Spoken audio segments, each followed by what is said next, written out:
Well, let's talk about The Running Man, a book by Stephen King. Did you know that? I had no idea. Growing up, you always heard about The Running Man, the Schwarzenegger movie. No idea it was based on a book, yet alone a Stephen King book. Very interesting. I'm not going to compare it to the old movie, because they're just so different. So we'll just talk about the book. It is a very quick read. Less than 4 hours you could read this in. It's very fast paced. There's not a lot of deep development. It's just a go, go, go kind of story. So, what's it about? It's about this man, Ben Richards, who is, I'd say, down on his luck, but it's more than that. He's having a rough time for a while. He has no job. His wife has no job. His wife has to turn tricks to earn money for her and their family. They have a young daughter who is sick, very sick. They don't even have enough money to take her to the hospital. So the only thing this man, Ben Richards, can think to do is to go on a game show. There is a games network that has all kinds of crazy games.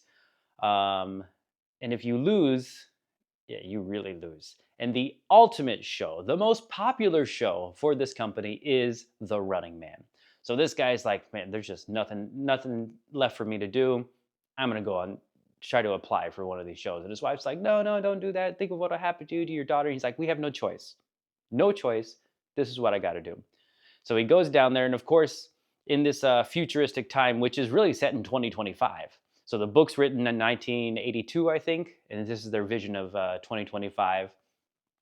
A lot of people are having problems in a big city. The line of applicants for these game shows is around the block. It's like hours and hours and hours and hours and hours.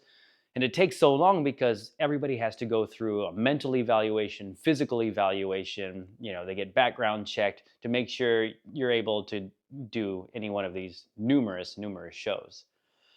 So he goes through there, and the first little bit of the book is really just going through the application, but what's the word I'm looking for? Examination process, or being reviewed to see if you're a viable candidate. It's a lot of that. He just kind of goes through all this, and then boom, oh, you've been selected for The Running Man, the ultimate show. This show, it's where you go out into the real world. They kind of release you, and you have a 12-hour head start, but after that, people are going to be trying to kill you. And people, normal citizens in the real world, they can call in and leave tips like, hey, I saw him here. Hey, I saw him here.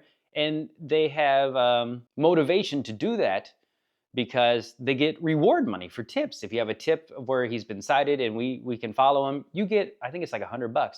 If one of your tips leads to him being killed, you get $1,000. So of course, anybody, you're just like, hey, there he is, $100. There he is, $100, hoping they get him. So not everyone is trying to kill him. There's like a certain group of like hunters that are designated to kill him. But the people, they're all for it. It's like, yeah, get him, get him, get him. Because the game show also, they have like nightly updates.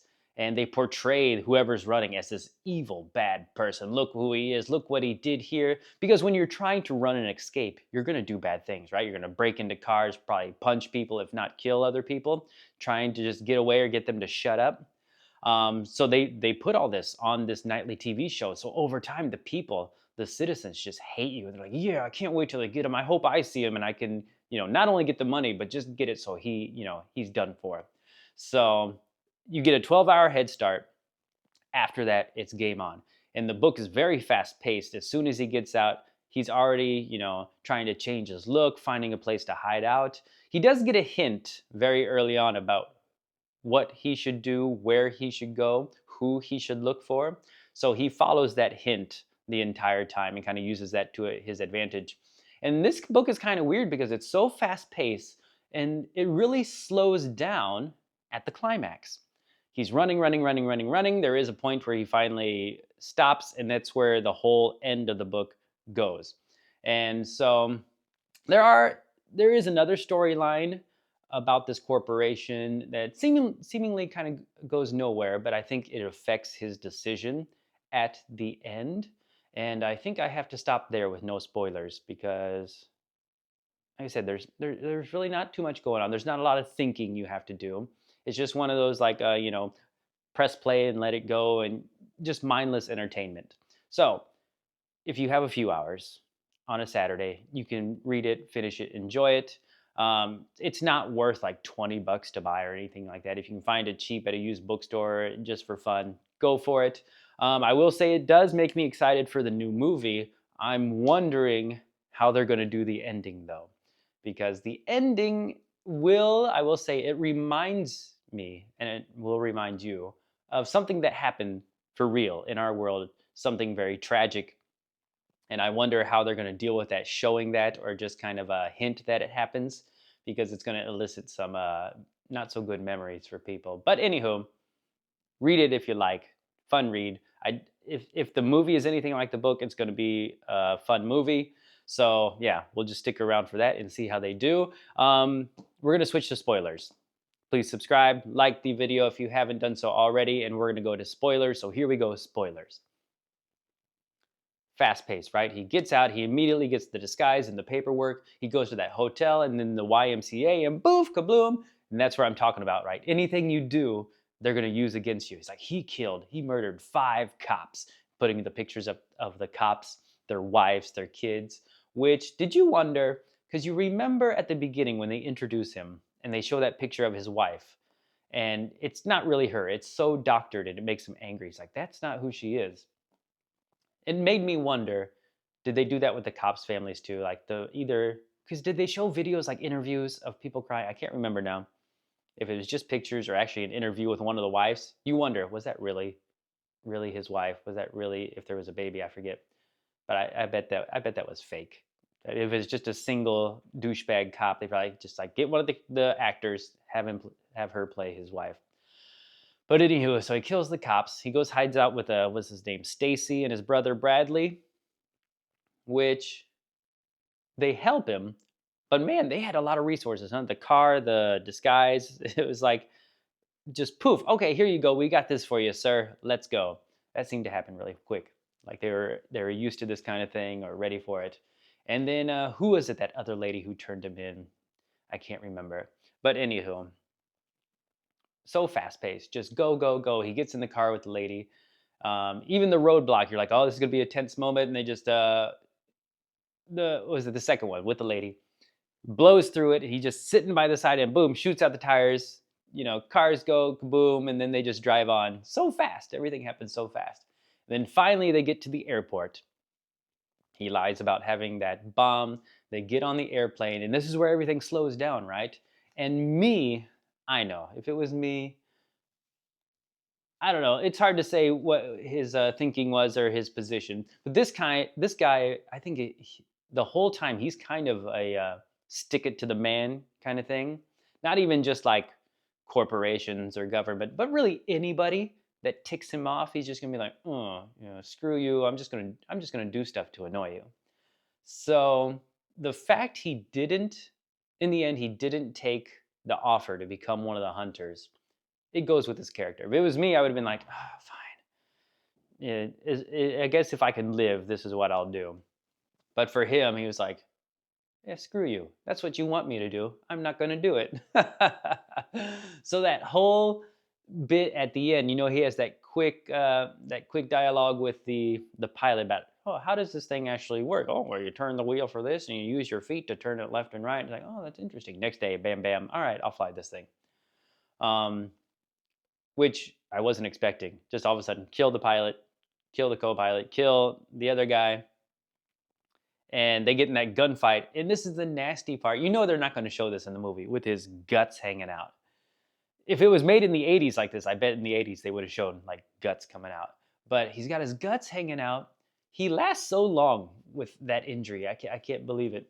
But there's that nasty part where I think he's walking back towards the cockpit, and it says he stepped on part of himself and felt a pull inside. And you're just like, ugh, nasty, nasty. He's like, you just imagine him sitting there like holding things in, and as he's like limping up to the front. And this is what I'm talking about with the ending, where he's going to fly an airplane into the building. I immediately thought 9/11. I was old enough for that to have a decent impact on me. So when he did that, I'm like, ooh, how are they going to do that in the movie? My thinking is when it comes to that part, maybe they show the plane going towards the building, but then maybe they have somebody out walking their dog like far, far away. You kind of and then you kind of in the distance, you just kind of see a little like a big flash, maybe a little bit of a fireball. Surely they can't show it any more distinct than that, huh? Too many people with too many memories of that. But I thought it was a great ending. It it's a whole complete story. There's no leftovers. Oh, because what's the guy's name? Killian. He tells him your wife and your daughter are dead. They've been dead for 10 days. What? What? So of course, that's why he was just like, yeah, screw you. I have nothing to live for. Nothing to live for. This is my last middle finger is to fly the airplane right into your office. The guy just turns around and goes, Jesus. Amazing, amazing. This was kind of it reminded me of like oh, what's it called? Dark Matter, the Blake Crouch book, where it was just go, go, go from the beginning, kind of slowed down at the end, and then that book had a bit of a better ending. But this one, it finishes, it's done. You don't have to worry about anything else. It's done. So yeah, less than 4 hours to read. How long did it take you to read? You know, I read this. It was 2 days, but because they were work days, so I had to come home and read a couple hours, a couple days. But yeah, very fun read. Let me know what you think about it. What do you think they're gonna do in the movie, especially with the ending? How are they gonna handle it? And I hope the movie trailer seemed like it was he's laughing. He falls down in there and he's kind of laughing. I don't know. I don't know if it's going to take a more serious tone or if it's going to be there's going to be a lot of like lighthearted, dry or sarcastic humor. I think sarcastic, right? For this guy's character, sarcastic goes his way. But we'll see. We'll see.